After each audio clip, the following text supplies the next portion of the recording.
mean, it's amazing. Okay, number one red varietal for us, our main focus is Malbec.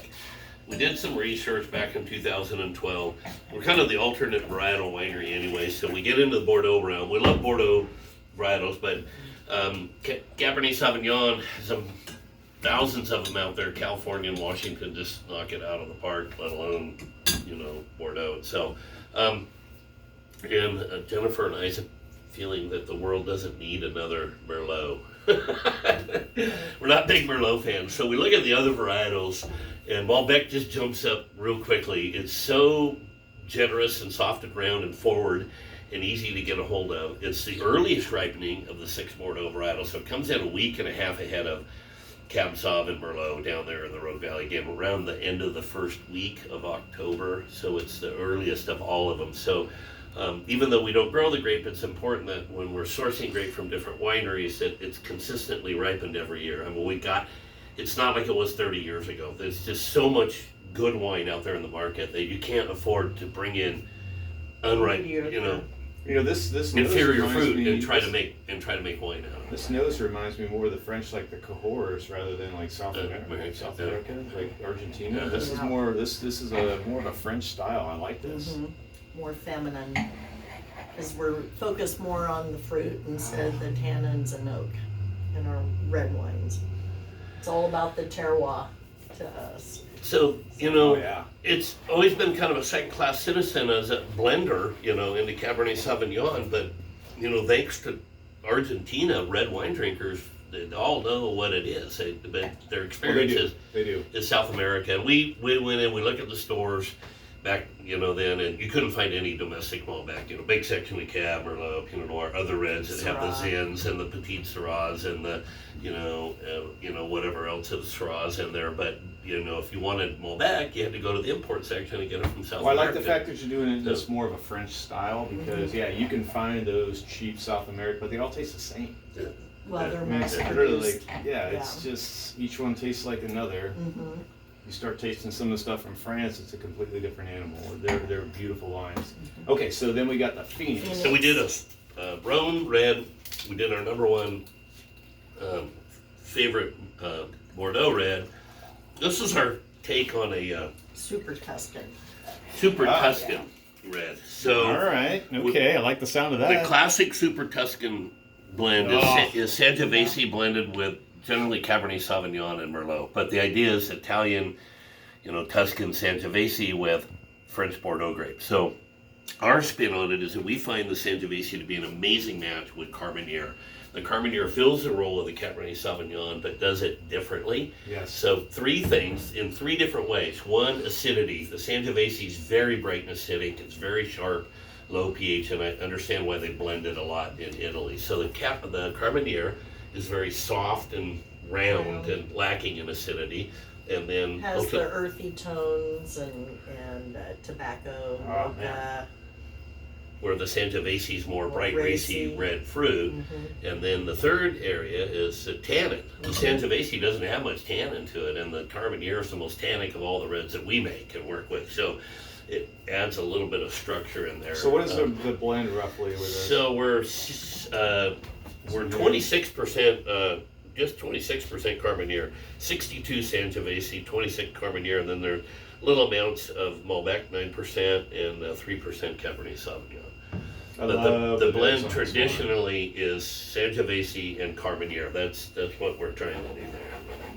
And Carmenere is a very rare grape. I know only 3 vineyards in Southern Oregon that grow it, and we get some grapes from one of them. So it's very unique. Oh, that's got great tannins. Yeah. That's in a good place right now. It's 2014. Holy cow. Yeah.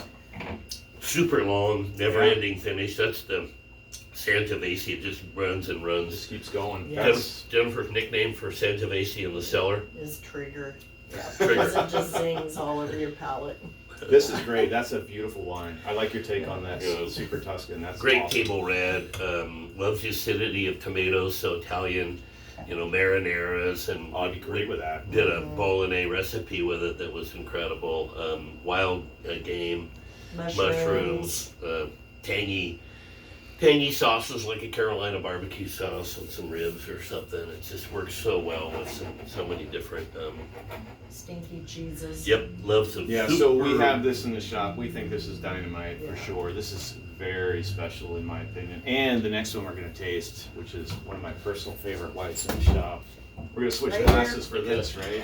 Let's get new glasses. Yes. Good. Oh, it is cold. I called it. So Quick chill.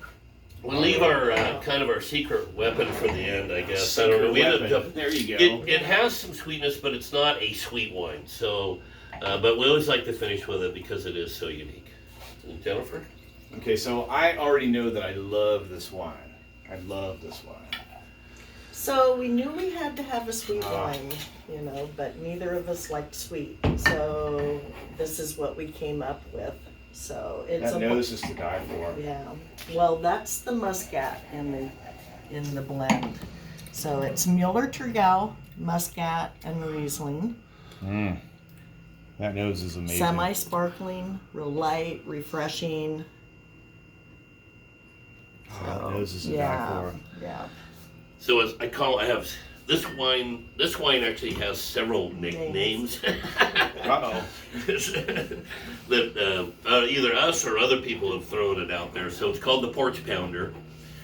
We call it a wow wine because people ask what it tastes like before they try it, and we say it tastes like wow, and they're like, what? And then it's usually a woo or a woe. It's some sort of a W word comes out of their mouth. So it's kind of the anti-wine, the 7-Up of wine. And we're totally off the totally 180 degrees from anything else that we tried here. Even the rosé around 13, a little over 13. The Viognier up around 14. The red's all up around 14 alcohol. This one is actually under 11.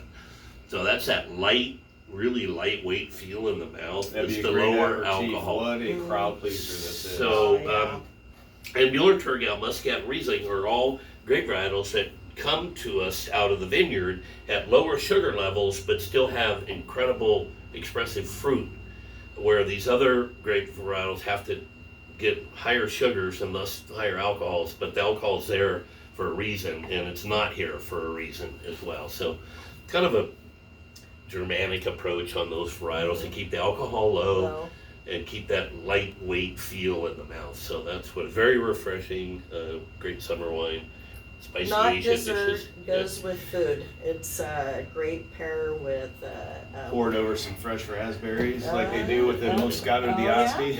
That'd be crazy good. or frozen peach. All right, well, I'll tell you what, so we're going to wrap it up. The wines are awesome. We really had fun today. Yeah. So how can people come down to your tasting room? I understand you have to have an appointment, right? Yeah, that's a good question.